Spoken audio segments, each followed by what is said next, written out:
ያየሁትን ወላጆቼ ያለፉበትን ህዝቤ እንዳያልፍበት ነው እኮ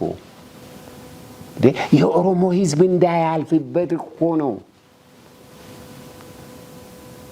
ይሄ እኮ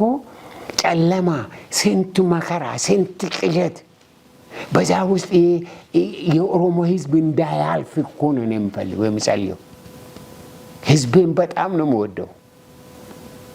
ህዝቤንም እኔ የአማራውም ቢሆን የትግሬውም ቢሆን በዛ እንዲያልፍ አልፈልግም በጣም ነው የምወዳቸው ከጓዳቸው ያ አጋንንታዊ የሆነ በሙሉ መውጣት አለበት ያለበለዚያ በሰላም ልንኖር አንችልም የሰላም ምድር ሊኖረን አይችልም ውሸት ነው ይሄ የሰላም ነው የፍቅር ነው የምን ፍቅር